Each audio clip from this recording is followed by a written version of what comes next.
제 인생은 한국 남자 때문에 바뀌었습니다. 모두 한국에 가려고 난리였지만 저는 한국으로 가기 싫었습니다. 저는 다른 나라로 바꿔주세요. 비행 스케줄을 보며 한숨이 절로 나왔습니다.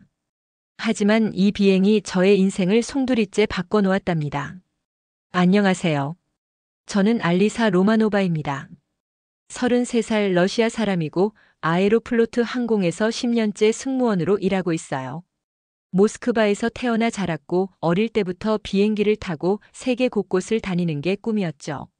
솔직히 말하면 저에게는 말하기 어려운 과거가 있습니다. 5년 전 일본 도쿄에서 유학할 때 만난 한 남자 때문인데요.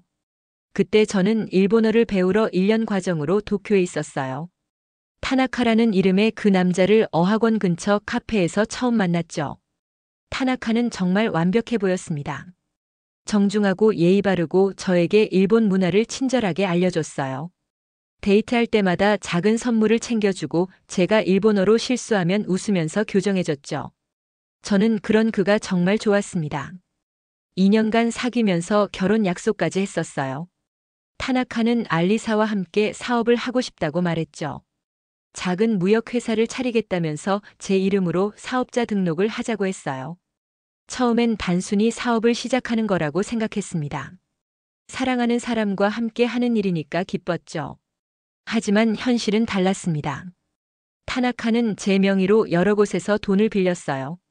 처음엔 작은 금액이었는데 점점 커지더라고요. 사업 초기라서 자금이 필요하다고 설명했죠. 저는 믿었습니다. 그런데 어느 날 아침 타나카가 사라져 있었어요. 전화도 안 받고 집에도 없었죠. 며칠 후 채권자들이 저를 찾아왔습니다. 그제서야 알았어요. 제 명의로 수천만 원의 빚이 있다는 걸 말이에요. 저는 정말 절망했습니다. 하루아침에 엄청난 빚을 떠안게 되었거든요. 일본 경찰에 신고했지만 타나카는 완전히 증발해버렸어요. 변호사를 찾아가도 외국인이라 한계가 있다는 말만 들었죠. 결국 러시아 가족들이 돈을 모아서 빚을 갚아줬습니다. 아버지는 남자를 잘못 만났구나라고 하셨지만 저는 그게 아니라고 생각했어요. 아시아 남자들이 다 그런 거라고 생각했거든요. 그 일 이후로 저는 마음속 깊이 다짐했습니다. 다신 아시아 남자는 안 만나겠다고요. 아시아 남자들은 다 똑같다고 생각했어요. 겉으로는 정중하고 예의 바르지만 속으로는 뭘 꾸미고 있을지 모르는 사람들이라고 말이죠. 그래서 회사에서 한국 노선 배정을 받았을 때 정말 싫었습니다. 스케줄 발표가 나자마자 매니저 사무실로 달려갔어요. 한국? 또 아시아예요? 제발 다른 노선으로 바꿔주세요라고 간절히 부탁했죠. 하지만 매니저는 웃으며 말했어요. 다른 사람들은 다 한국 가고 싶어 하는데 왜 그러세요? 한국은 정말 좋은 나라라던데요. 제가 아무리 설명해도 개인적인 사정은 고려할 수 없다는 답변만 돌아왔습니다. 결국 배정은 강행되었어요. 저는 그날 밤 침대에 누워서 한국이라는 단어만 떠올려도 가슴이 답답해졌어요. 일본에서 당한 일이 자꾸 머릿속에 떠올랐거든요. 타나카의 거짓말, 빚더미, 그 모든 악몽이 다시 시작될 것 같았습니다. 비행 당일 아침 저는 거울을 보며 한숨을 쉬었습니다. 제복을 입고 머리를 단정하게 올리면서도 마음은 무거웠어요. 오늘 하루만 버티자라고 스스로를 다독였죠. 공항에 도착해서 다른 승무원들과 브리핑을 받을 때도 집중이 안 됐어요. 기장님이 오늘 한국 승객들이 많이 탑승합니다라고 말씀하시는데 저는 속으로 한숨이 쉬어졌습니다. 드디어 한국행 비행기에 올랐습니다. 저는 마음속으로 빨리 끝났으면 좋겠다고 생각하며 업무를 시작했어요. 승객들이 탑승하는 모습을 보면서 내심 긴장했죠. 그런데 신기한 일이 일어났습니다. 한국 승객들이 정말 조용했거든요. 탑승할 때부터 질서정연하게 줄을 서서 들어왔어요. 짐을 선반에 올릴 때도 서로 양보하면서 도와주더라고요. 심지어 아이들까지도 울지 않고 얼마나 얌전한지 몰라요. 특히 놀라웠던 건 기내 매너였어요. 이륙 후 안전벨트 사인이 꺼져도 불필요하게 돌아다니지 않았죠. 화장실을 갈 때도 조용히 갔다 왔고요. 러시아나 유럽 노선에서는 시끄럽게 떠드는 승객들이 많았는데 이 비행기는 마치 도서관처럼 조용했습니다. 기내식 시간이 되어서 서빙을 시작했는데 한국 승객들의 태도가 정말 인상적이었어요. 감사합니다라고 한국어로 인사하는 분들이 많았고 영어로 thank you라고 말하는 분들도 정말 많았습니다. 심지어 고개까지 살짝 숙이면서 인사하는 모습이 정말 예의 바르더라고요. 기내식을 다 먹고 나서는 사용한 물티슈를 직접 정리해서 주기도 했습니다. 이런 일은 정말 처음이었어요. 다른 노선에서는 승객들이 쓰레기를 그냥 좌석에 두고 내리는 경우가 많거든요. 그런데 한국 승객들은 자신이 사용한 자리를 스스로 정리정돈하는 거예요. 하지만 그 평화로운 분위기를 깨는 사람이 있었습니다. 바로 중간 좌석에 앉은 일본인 중년 남자였어요. 탑승할 때부터 뭔가 불만스러운 표정이었는데 이륙하자마자 본격적으로 컴플레인을 시작했어요. 이 담요 너무 얇지 않나? 기내식이 왜 이렇게 차갑냐? 승무원 서비스가 이 정도밖에 안 되나라고 계속 불평했습니다. 심지어 러시아 항공이 이 정도밖에 안 되나? 역시 후진국이네라고 비꼬기까지 했어요. 특히 여자 승무원들에게 반말을 하면서 무례하게 굴었어요. 저를 보고는 야 러시아 아가씨 이거 당장 바꿔줘라고 명령조로 말했습니다. 그 순간 5년 전 일본에서 당했던 기억이 생생하게 되살아났습니다. 가슴이 두근거리고 손이 떨렸어요. 그 일본인의 오만한 태도가 타나카와 너무나 비슷했거든요. 역시 일본 남자들은 다 똑같아라는 생각이 들면서 화가 났습니다. 주변의 한국 승객들도 불편해하는 게 보였어요. 하지만 아무도 직접적으로 뭐라고 하지는 않았죠. 그런데 그때였습니다. 뒤쪽 좌석에서 차분하지만 단호한 한국어가 들렸어요. 죄송합니다만 지금 다른 승객들에게 많은 피해를 주고 계십니다. 조금만 조용히 해주시겠어요? 저는 깜짝 놀라서 뒤를 돌아봤습니다. 20대 후반으로 보이는 한국 남자가 정중하지만 확고한 목소리로 그 일본인에게 말하고 있었거든요. 일본인은 한국어를 알아들었는지 순간 당황하며 입을 다물었어요. 그 한국 남자는 저와 눈이 마주치자 따뜻한 미소를 지으며 영어로 말했습니다. 정말 죄송해요. 너무 시끄러웠죠? 괜찮으세요? 저는 그 순간 뭔가 정말 이상한 느낌을 받았어요. 같은 아시아 남자인데 왜 이렇게 다르지? 진짜 진심 어린 배려심이 느껴졌거든요. 비행기가 한국에 도착하기 2시간 전쯤이었어요. 저는 다른 승객들에게 기내식 트레이를 수거하고 있었습니다. 그런데 갑자기 앞쪽에서 아 아파요라는 신음소리가 들렸어요. 급하게 달려가 보니 40대 중년 한국 남성이 얼굴이 새파랗게 되어서 식은땀을 흘리고 있었습니다. 배가 너무 아파요. 열도 나는 것 같고요라고 말하면서 몸을 웅크리고 있었죠. 저는 즉시 기내 응급처치 키트를 가져왔지만 솔직히 말하면 당황했습니다. 승무원 교육에서 응급처치를 배우긴 했지만 실제 상황에서는 한계가 있었거든요. 체온을 재보니 39도가 넘었어요. 정말 심각한 상황이었습니다. 다른 승무원들과 상의해서 기장에게 보고하려던 순간 아까 그 한국 남자가 조용히 일어서더니 죄송합니다만 제가 의사입니다. 도와드릴까요? 라고 말했어요. 정말 다행이었습니다. 도현이라고 자신을 소개한 그 남자는 즉시 환자에게 다가갔어요. 안녕하세요. 저는 의사 이도현입니다. 어디가 아프신가요? 라고 차분하게 물어봤죠. 환자가 배 오른쪽이 너무 아파요. 갑자기 열이 나면서 토할 것 같아요 라고 말하자 도현은 정확한 진단을 시작했습니다. 복부를 눌러보고 맥박을 체크하고 눈동자 반응도 확인했어요. 그리고는 저에게 유창한 영어로 정확한 지시를 내렸습니다. 혈압계와 청진기를 가져다 주시겠어요? 그리고 얼음팩도 필요해요. 정말 침착하고 전문적이었어요. 제가 당황하고 있을 때 도현은 완전히 차분했거든요. 도현은 환자분을 이렇게 눕혀주세요. 다리는 조금 올려주시고요 라고 정확하게 설명해 줬습니다. 마치 응급실에서 일하는 의사 같았어요. 동시에 한국어로 환자를 안정시켰습니다. 아버님, 크게 걱정하지 마세요. 급성 충수염 의심되는데 착륙하면 바로 병원으로 가시면 됩니다. 지금은 숨을 천천히 쉬시고 편안하게 계세요라고 부드럽게 말하는 모습이 정말 인상적이었어요. 환자의 부인이 선생님 정말 괜찮을까요? 라고 불안해하자 도현은 네, 다행히 일찍 발견됐어요. 병원에 가시면 금방 나으실 거예요 라고 안심시켜드렸습니다. 그 후 1시간 동안 도현은 계속 환자 옆에 있었어요. 15분마다 혈압과 체온을 체크하고 환자가 아파할 때마다 조금만 참으세요. 거의 다 왔어요. 라고 격려했죠. 정말 전문의사 같았습니다. 저는 그 모습을 보면서 정말 혼란스러웠어요. 아시아 남자에 대한 제 편견과 전혀 다른 모습이었거든요. 정중하고 진지하고 무엇보다 진짜 사람을 걱정하는 진심이 느껴졌습니다. 과거 일본에서 만났던 타나카와는 완전히 달랐어요. 타나카는 항상 자신의 이익만 생각했었거든요.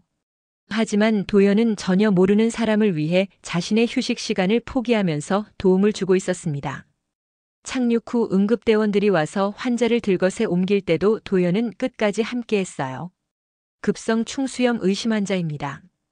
혈압은 안정적이고 진통제는 투여하지 않았습니다라고 정확하게 인계했죠. 환자가 안전하게 응급차에 실려갈 때 도연은 오히려 저에게 말했어요. 승무원님 덕분에 신속하게 처리된 것 같습니다. 정말 감사해요. 오히려 저한테 고맙다고 하는 거예요. 실제로는 도연이 모든 걸 해줬는데 말이에요. 저는 그 순간 가슴이 정말 뭉클해졌습니다. 인천공항에 착륙한 후 저는 다른 승무원들과 함께 승객들을 배웅했습니다. 응급 환자는 무사히 응급차로 이송되었고 도현도 마지막에 손을 흔들며 내렸어요. 업무를 마치고 수암을 찾는 곳으로 향했는데 멀리서 익숙한 모습이 보였어요. 바로 도현이었습니다. 저를 보고 밝게 웃으며 다가오더니 안녕하세요. 오늘 정말 수고 많으셨어요. 라고 인사했어요. 환자분은 어떻게 되셨어요? 라고 물어보니 다행히 충수염이 맞았는데 일찍 발견해서 간단한 수술로 끝났어요. 내일이면 퇴원하실 수 있대요라고 답해주더라고요. 마지막까지 환자를 챙긴 거예요. 솔직히 말하면 저는 인천공항의 첫인상에 정말 놀랐습니다. 러시아 공항들과는 차원이 달랐거든요. 바닥은 거울처럼 반짝거릴 정도로 깨끗했고 모든 시설이 현대적이면서도 체계적으로 운영되고 있었어요. 특히 인상 깊었던 건 사람들의 질서의식이었어요. 입국 심사를 받을 때도 줄을 정확히 서서 기다렸고 큰 소리로 떠들거나 새치기 하는 사람이 한 명도 없었습니다. 공항 직원들도 정말 친절했어요. 도연이 물어봤어요. 혹시 서울에 오래 머무시나요? 저는 내일 저녁 비행기로 돌아갑니다. 하루 정도 쉬었다가 가려고요라고 답했죠. 그러자 도연이 말했어요. 그럼 시간 되시면 서울 구경이라도 좀 하시죠. 저희 어머니가 서촌에서 게스트하우스를 운영하시는데 한옥이거든요. 한국 전통 건축을 보실 수 있을 거예요. 처음엔 거절하려고 했어요. 아직도 마음속 어딘가에서는 경계심이 있었거든요. 또 무슨 속셈이 있는 건 아닐까? 하는 의심이 들었어요. 하지만 도연의 표정을 자세히 보니 정말 순수한 호의 같았습니다. 눈빛에서 계산적인 느낌이 전혀 없었어요. 타나카는 항상 뭔가를 바라는 눈빛이었는데 도연은 정말 그냥 도움을 주고 싶어 하는 것 같았죠. 도연은 명함을 꺼내면서 부담 갖지 마시고 혹시 도움이 필요하시거나 궁금한 게 있으시면 언제든 연락 주세요라고 말했어요. 명함을 받아보니 이도현 MD 국경 없는 의사회 한국지부라고 적혀 있었어요. 정말 의사가 맞았고 게다가 NGO에서 일하는 사람이었던 거예요. 그 순간 마음이 조금 더 놓였습니다. 정말 괜찮으세요? 저 같은 외국인 때문에 시간 빼앗기는 거 아니에요? 라고 물어봤더니 도연이 웃으며 전혀요. 저도 외국에서 많은 도움을 받았거든요. 이런 게 당연한 거 아닌가요? 라고 답했어요. 그리고는 억지로 붙잡으려 하지도 않고 자연스럽게 인사했습니다. 그럼 저는 먼저 갈게요. 오늘 정말 수고하셨고 좋은 하루 보내세요. 정말 깔끔하게 사라졌어요. 저는 택시를 타고 호텔로 가면서 계속 생각했습니다. 과거 일본에서 만났던 타나카와 정말 많이 비교가 되더라고요. 타나카는 항상 뭔가 요구하는 게 있었어요. 하지만 도연은 정말 아무것도 바라지 않는 것 같았습니다. 호텔에 도착해서도 계속 도연의 명함을 들여다봤습니다. 국경 없는 의사회라는 단체가 뭔지 궁금해서 인터넷으로 찾아봤어요. 전 세계 어려운 곳에 가서 무료로 의료봉사를 하는 단체더라고요. 정말 이런 일을 하는 사람이구나라고 생각하니 더욱 신기했어요. 자신의 이익을 위해 다른 사람을 이용하는 타나카와는 정반대의 삶을 사는 사람이었던 거예요. 다음 날 오전 저는 결국 도연에게 연락했습니다. 밤새 고민했는데 한 번쯤은 한국을 제대로 봐도 괜찮겠다는 생각이 들었거든요. 안녕하세요. 어제 만난 알리사입니다. 혹시 시간 되시면 서울 구경 좀 해주실 수 있을까요? 도현은 물론이죠. 정말 좋은 선택하셨어요. 라고 반가워했어요. 30분 후에 호텔 로비에서 만나기로 했죠. 첫 번째로 간 곳은 경복궁이었습니다. 정말 웅장하고 아름다웠어요. 도현이 조선 왕조 600년의 역사가 담긴 곳이라고 설명해 줬는데 러시아의 크렘린 궁전과는 또 다른 매력이 있었습니다. 특히 근위병 교대식을 보는데 정말 신기했어요. 화려한 한복을 입은 근위병들이 정확한 동작으로 의식을 치르는 모습이 마치 타임머신을 탄 것 같았거든요. 점심은 인사동에서 먹었어요. 한정식 집에 갔는데 작은 접시에 담긴 여러 가지 반찬들이 정말 예술 작품 같았습니다. 도현이 하나하나 설명해 줬어요. 이건 나물, 이건 젓갈, 이건 김치의 한 종류예요. 그런데 명동에서 쇼핑을 하고 있을 때 정말 큰 문제가 생겼습니다. 화장품 가게를 여러 곳 돌아다니면서 쇼핑백을 들고 다녔는데 어느 순간 여권과 지갑이 들어있는 핸드백이 없어진 거예요. 순간 머리가 하얘졌습니다. 그 가방 안에는 여권, 신용카드, 현금, 심지어 항공권까지 모두 들어있었거든요. 여권 없이는 러시아로 돌아갈 수도 없었어요. 정말 패닉 상태였습니다. 도현 씨, 큰일 났어요. 가방을 잃어버렸어요. 라고 다급하게 말했더니 도현이 즉시 괜찮아요. 침착하세요. 어디서 마지막으로 봤는지 천천히 생각해 보세요. 라고 말했어요. 그 순간 정말 고마웠어요. 당황한 저와 달리 도현은 완전히 침착했거든요. 제가 말한 가게들을 하나씩 찾아다니기 시작했어요. 첫 번째 화장품 가게에 가서 물어봤지만 없었어요. 두 번째, 세 번째 가게도 마찬가지였죠. 점점 절망적이 되어가는데 도현은 포기하지 않았어요. CCTV 확인해 보겠습니다라고 말하면서 각 가게 사장님들과 한국어로 대화했어요. 저는 한국어를 몰라서 뭘 말하는지 알 수 없었지만 정말 열심히 도와달라고 부탁하는 것 같았어요. 그 다음이 정말 놀라웠어요. 도현은 마치 전문가처럼 모든 것을 처리했습니다. 명동 파출소에 가서 분실 신고를 하고 러시아 대사관에 전화해서 여권 분실 상황을 알렸어요. 모든 절차를 완벽하게 알고 있었거든요. 경찰서에서 신고서를 작성하는 동안 제가 울먹였어요. 어떡하죠? 여권도 없고 돈도 없고. 러시아로 어떻게 돌아가죠? 도현이 걱정하지 마세요. 꼭 해결될 거예요. 저도 끝까지 도와드릴게요라고 위로해줬습니다. 그런데 정말 기적 같은 일이 일어났어요. 오후 3시쯤 경찰서에서 전화가 온 거예요. 분실하신 가방을 누군가 습득 신고했습니다. 지금 오시면 찾아가실 수 있어요. 믿을 수가 없었어요. 급하게 경찰서로 가서 확인해 보니 정말 제 가방이었습니다. 여권도 신용카드도 현금까지 모두 그대로 있었어요. 심지어 가방 안에 있던 러시아 초콜릿까지 그대로 있었거든요. 누가 신고했어요? 라고 물어보니 30대 한국 남성인데 명동에서 떨어진 걸 주웠다고 하더라고요. 연락처도 안 남기고 가셨어요. 라고 경찰관이 설명해 줬어요. 저는 정말 믿을 수 없었어요. 러시아였다면 절대 불가능했을 일이에요. 현금이 이렇게 많이 있었는데 한 푼도 없어지지 않다니.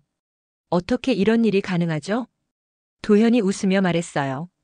한국 사람들은 원래 그래요. 남의 것을 함부로 가져가지 않거든요. 특히 여권 같은 중요한 서류는 더더욱이요. 그 사람도 외국인이 얼마나 곤란할지 알았을 거예요. 그 순간 저는 한국이라는 나라에 대해 완전히 다른 시각을 갖게 되었습니다. 이건 그냥 운이 좋았던 게 아니라 진짜 이 나라 사람들의 도덕성과 공동체 의식을 보여주는 일이었거든요. 가방을 찾은 후 도현이 말했어요. 이런 일을 겪으셨으니 오늘은 정말 특별한 곳에서 쉬셔야 해요. 저희 어머니 게스트하우스로 가실래요? 한옥이라서 정말 독특한 경험이 될 거예요. 종로 한복판에 위치한 게스트하우스에 도착했을 때 정말 놀랐습니다. 현대적인 빌딩들 사이에 전통 한옥이 자리 잡고 있었거든요. 대문을 열고 들어서자 완전히 다른 세상이 펼쳐졌습니다. 조용한 마당에는 오래된 나무가 있었고 한쪽에는 크고 작은 항아리들이 줄지어 놓여 있었어요. 저게 뭐예요? 라고 물어보니 장독대예요. 된장, 고추장 같은 발효식품을 담가두는 곳이죠 라고 설명해 줬어요. 도현의 어머니가 나오셨어요. 어서 오세요, 알리사 씨. 도현이에게 정말 많이 들었어요. 오늘 고생 많으셨죠? 라고 따뜻하게 맞아주셨어요. 영어를 정말 유창하게 하시더라고요.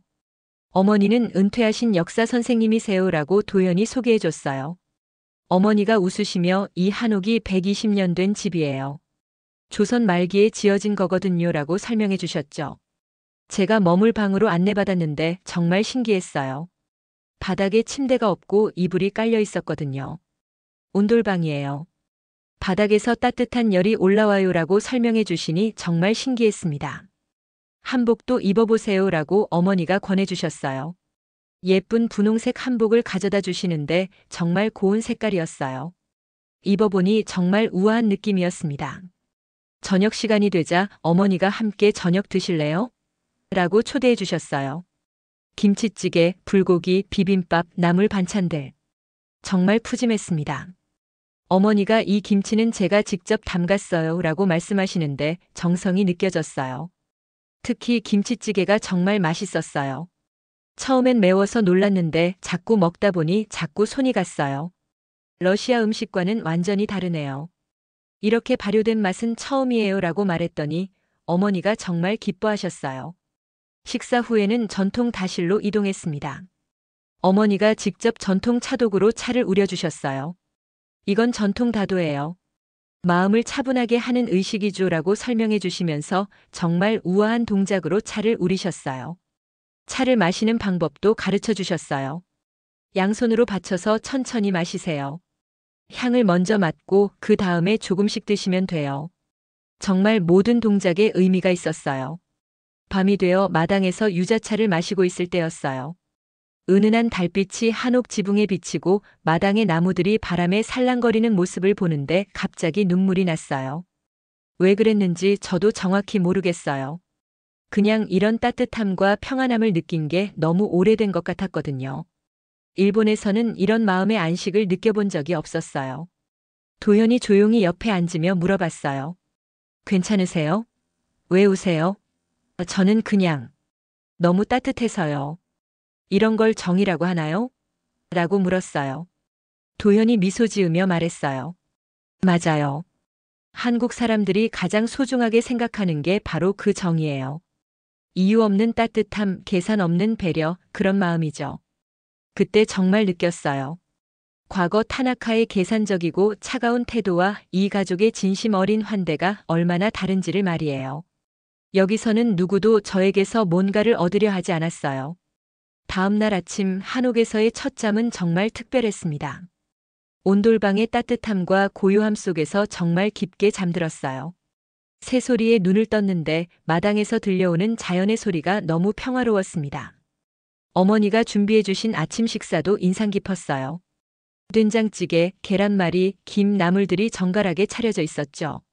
잘 주무셨어요? 라고 물어보시는 어머니의 목소리에서 진짜 걱정이 느껴졌어요. 공항으로 향하는 길에서 도연에게 모든 걸 털어놨습니다. 5년 전 일본에서의 일, 타나카와의 만남, 그리고 그 배신의 상처까지 말이에요. 처음엔 정말 좋은 사람인 줄 알았어요. 예의 바르고 친절하고 정말 신사 같았거든요 라고 시작했죠. 도현이 조용히 들어주었어요. 2년 동안 사귀면서 결혼 약속까지 했어요. 그런데 제 이름으로 사업자 등록을 하더니 빚을 만들고 사라져버렸어요. 하루아침에 수천만 원의 빚을 떠안게 되었죠. 가족들이 돈을 모아서 빚을 갚아줬지만 그 상처는 쉽게 사라지지 않았어요. 그 이후로 아시아 남자들을 완전히 불신하게 되었거든요. 도현이 잠시 말없이 있다가 말했어요. 정말 힘드셨겠어요. 사랑하는 사람에게 그런 배신을 당한다는 게. 그 말에서 진심 어린 공감이 느껴졌어요. 그래서 한국 노선 배정받았을 때도 정말 싫었어요. 아시아 남자는 다 똑같을 거라고 생각했거든요. 겉으로는 예의 바르지만 속으로는 뭘 꾸미고 있을 거라고 말이에요. 제 고백을 들은 도현의 표정이 정말 진지해졌어요. 알리사 씨, 정말 미안해요. 그런 일을 당하셨다니. 하지만 그 사람 때문에 모든 아시아 남자를 미워하시게 된 걸 보니 마음이 아파요. 그리고는 이렇게 말했어요. 그 사람은 그냥 나쁜 남자였을 뿐이에요. 일본인이어서 나쁜 게 아니라 아시아 사람이어서 나쁜 게 아니라요. 그냥 개인적으로 인격이 나쁜 사람이었던 거죠. 그 말을 듣는 순간 정말 마음이 뻥 뚫리는 느낌이었어요. 5년 동안 마음속에 쌓아둔 편견의 벽이 무너지는 것 같았거든요. 그동안 저는 한 사람의 잘못을 수억 명의 사람들에게 덮어씌우고 있었던 거네요. 도현이 계속 말했어요. 아시아 남자가 모두 같은 건 아니잖아요. 러시아 남자들도 다 다르듯이 말이에요. 적어도 저는 알리 사씨를 속이거나 이용하려고 한 적이 없어요. 그저 어려운 상황에 있는 분을 도와드리고 싶었을 뿐이에요. 정말 그랬어요. 도현은 처음 만났을 때부터 지금까지 저에게서 단 한 번도 뭔가를 요구한 적이 없었어요. 오히려 계속 주기만 했죠. 그리고 한국에서 경험하신 것들은 어떠셨어요? 가방을 잃어버렸을 때 그걸 주워준 사람도 아시아 사람이었잖아요. 한국 사람이었고요. 정말 그랬어요. 제 가방을 주워서 신고한 그 한국 사람, 기내에서 만난 예의 바른 한국 승객들, 어머니의 따뜻한 환대까지. 모든 게 타나카와는 정반대였어요. 그 순간 저는 정말 울컥했습니다. 5년 동안 억눌러왔던 감정이 터져나왔어요. 정말 미안해요, 도현 씨. 제가 너무 편견에 사로잡혀 있었네요. 당신을 만나지 못했다면 평생 이런 편견을 안고 살았을지도 몰라요. 도현의 눈에도 눈물이 맺혔어요. 괜찮아요. 그런 상처를 입으시면 당연히 그럴 수밖에 없어요. 중요한 건 지금 마음이 바뀌셨다는 거잖아요. 서로 다른 나라에서 온 우리지만 그 순간만큼은 정말 진심으로 소통하고 있다는 느낌이 들었어요. 국경도 편견도 과거의 상처도 모두 사라진 것 같았죠. 그때 저는 진짜로 변했다고 생각했어요. 5년 동안 마음속에 쌓아둔 편견의 벽이 완전히 무너졌거든요. 그리고 그 자리에 새로운 믿음이 자라나고 있었어요. 인천공항에서 도현과 작별 인사를 나눌 때 정말 아쉬웠어요. 정말 고마웠어요. 덕분에 한국에 대한 생각이 완전히 바뀌었어요. 라고 말했더니 도현이 저도 알리사 씨를 만나서 정말 기뻤어요. 안전하게 돌아가세요. 라고 답했죠. 비행기 안에서도 계속 한국에서의 기억들이 떠올랐어요.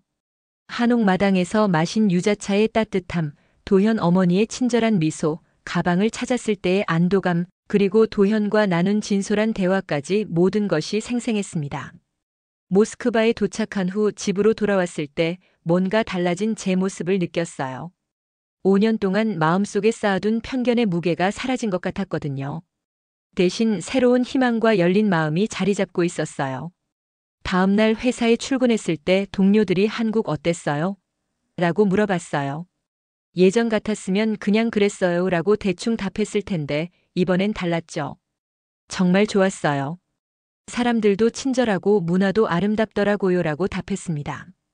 동료들이 깜짝 놀라며 정말요? 알리사가 아시아 노선을 좋아한다니 믿을 수 없어요. 라고 말했어요.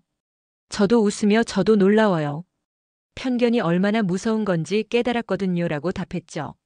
매니저가 그럼 다음에도 한국 노선 하실 거예요? 라고 물어보자 저는 망설임 없이 네, 기회가 되면 꼭 하고 싶어요. 라고 답했어요. 매니저가 정말 놀란 표정을 지었죠. 일주일이 지나고 2주일이 지나도 자꾸 한국이 그리웠어요. 특히 도현 어머니가 끓여주신 된장찌개 맛이 계속 생각났죠. 러시아 음식과는 완전히 다른 그 깊은 맛이 그리웠습니다. 한 달 후 저는 정말 놀라운 결정을 내렸어요. 다시 한국행 노선을 신청한 거예요. 매니저가 정말 확실해요? 얼마 전까지만 해도 그렇게 싫어하셨는데 라고 물어봤죠. 네, 정말 확실해요. 다시 보고 싶은 사람들이 있거든요. 라고 답했어요. 사실 그 이유면 충분했습니다. 단지 다시 보고 싶었어요. 도현 어머니를, 그리고 그 따뜻한 한옥 게스트하우스를 말이에요. 노선 배정이 확정되자 저는 도현에게 메시지를 보냈어요. 다음 주에 다시 한국에 가요. 시간 되시면 만날 수 있을까요? 곧바로 답장이 왔어요. 정말요? 너무 기뻐요. 어머니도 정말 좋아하실 거예요. 비행기 티켓을 받아들고 정말 설렜어요. 5년 전 일본에서 상처받은 후 처음으로 느끼는 순수한 기대감이었죠. 누군가를 다시 만난다는 것, 그리고 그 만남이 전혀 부담스럽지 않다는 것이 신기했어요. 출발 전날 밤 러시아 전통 선물을 준비했어요.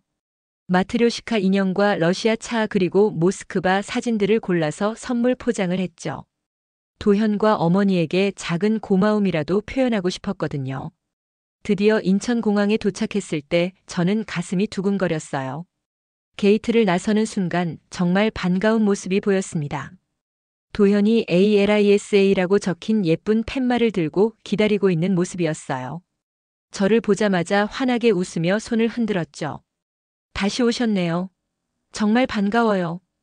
그 순간 정말 행복했어요. 이런 순수한 기쁨을 느낀 게 얼마만인지 모르겠더라고요. 어머니가 정말 기다리고 계세요. 이번엔 더 맛있는 음식 준비하셨다고 하시더라고요 라고 말하는 도현의 목소리가 너무나 반가웠습니다. 그때 문득 깨달았어요.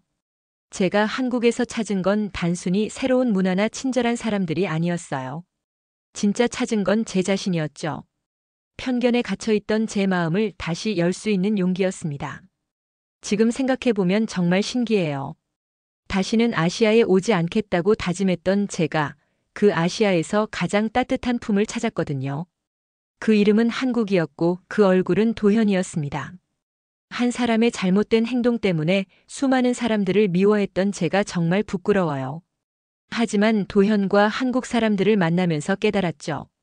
진정한 사람의 마음은 국경을 넘나든다는 것을 말이에요. 그리고 무엇보다 중요한 건 상처받은 마음도 다시 치유될 수 있다는 희망을 찾았다는 거예요. 편견이라는 벽을 허물고 새로운 사람들과 진심으로 소통할 수 있다는 가능성을 발견했죠. 이 이야기를 들으시는 한국분들 정말 자랑스러워하세요. 여러분의 따뜻한 마음과 정이 한 외국인의 상처받은 마음을 완전히 치유해줬거든요. 한국의 진정한 아름다움은 한옥이나 한복이 아니라 바로 이런 사람들의 순수하고 따뜻한 마음이라고 생각해요. 그리고 그 마음이 세상을 조금씩 더 아름답게 만들어가고 있다고 믿습니다. 오늘 사연은 여기까지입니다. 러시아인이 직접 인정한 대한민국의 위상 들으면서 감격스러우셨나요? 다음에도 대한민국의 멋지고 더 감동적인 사연으로 찾아뵙겠습니다. 잠깐 여러분의 응원과 댓글이 더욱 감동적이고 행복한 사연을 찾는 힘이 됩니다. 구독과 좋아요, 그리고 알림 설정 부탁드려요. 지금까지 대한민국을 사랑하는 감동사연 배달부 감동꿀단지였습니다.